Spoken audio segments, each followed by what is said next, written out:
اگر تو چاہتا ہے کہ دن کی طرح روشن ہو جائے تو اپنی ہستی کو اپنے دوست کے سامنے جلا ڈال۔ دشمنوں سے زیادہ ہمارے وہ دوست خطرناک ہیں جو منافقانہ انداز میں ہمارے جذبات سے کھیلتے ہیں۔ انسان کا ظاہری جسم مچھر سے عاجز آ جاتا ہے، لیکن اس کی روح ساتویں آسمانوں کو گھیر لیتی ہے۔ خدا تمہیں پہچان لیتا ہے، چاہے تم کوئی بھی پردہ اوڑھ لو، جو تم نہیں کہتے وہ اسے بھی سنتا ہے۔ عقل کو خواہش پر فضیلت حاصل ہے، کیونکہ عقل زمانے کو تمہارے ہاتھوں میں دے دیتی ہے، جبکہ خواہشیں تمہیں زمانے کا غلام بنا دیتی ہیں۔ معاف کر دینا وہ خوشبو ہے جو پھول ٹوٹ جانے کے بعد بھی آتی ہے۔ خدا تک پہنچنے کے بہت سے رستے ہیں، لیکن میں نے خدا کا پسندیدہ ترین رستہ مخلوق سے محبت کو چنا۔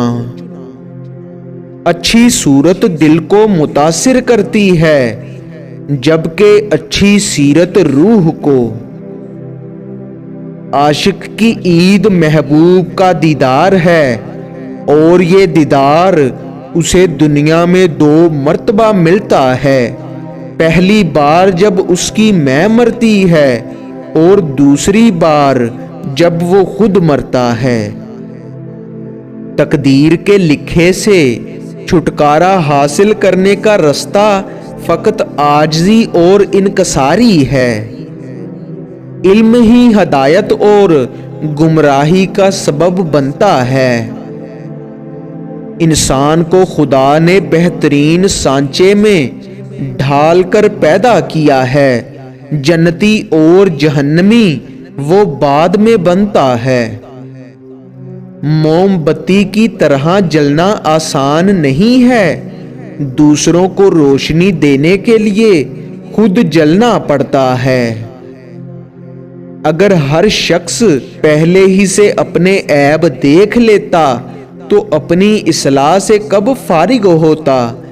دوسروں کے عیب نکالنے والے لوگ اپنے آپ سے غافل ہیں، اس لیے دوسروں کے عیب بیان کرتے ہیں۔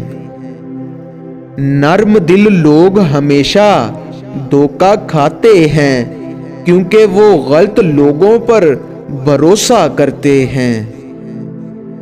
جب انسان کسی رنج اور مصیبت میں اللہ سے شکوہ کرتا ہے تو پھر اللہ فرماتا ہے کہ اس مصیبت کا شکوہ بیجا ہے، یہ مصیبت تو تجھے میری طرف متوجہ کر رہی ہے، تجھے شکوہ تو میری اس نعمت سے ہونا چاہیے جو تجھے مجھ سے بے نیاز بناتی ہے۔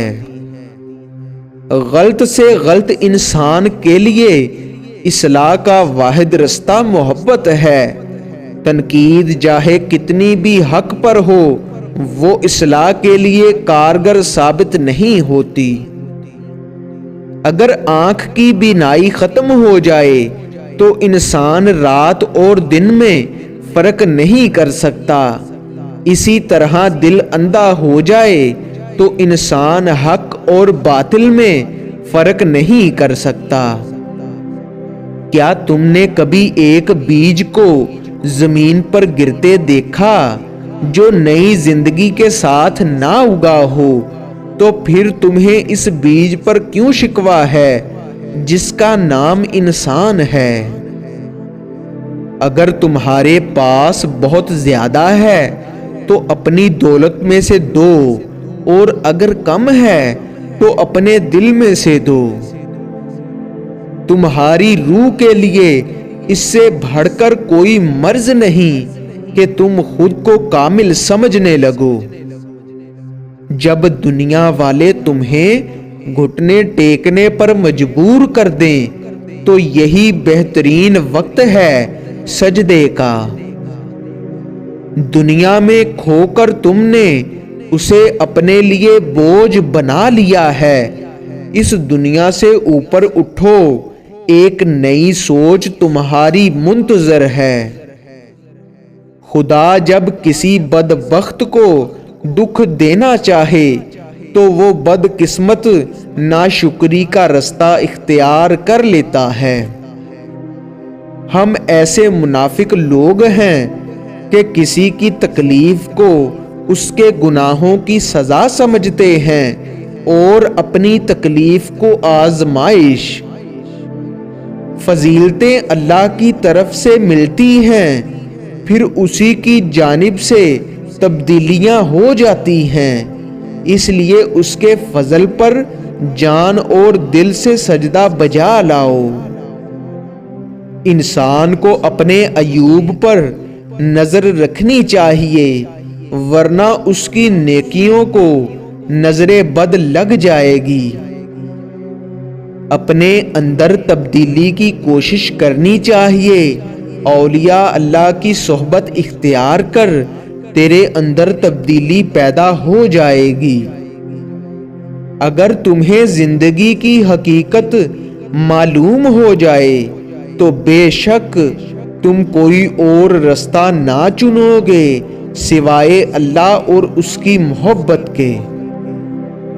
غور و فکر کرو اور خود کو مکمل بنانے کی کوشش کرو تاکہ دوسروں کا کمال تمہیں غمگین نہ کرے۔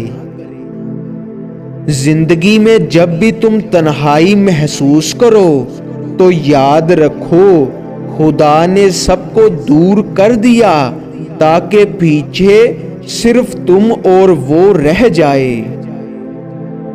دعا سے دل کا غبار پھٹ جاتا ہے اور روح کا سکون لوٹ آتا ہے۔ درد دنیا کی دولت سے بہتر ہے تاکہ تو تنہائی میں اللہ تعالیٰ کو پکارے۔ زندگی کو ایک امانت کی طرح گزارو، ایک نہ ایک دن یہ اپنے مالک کو واپس کرنی ہے۔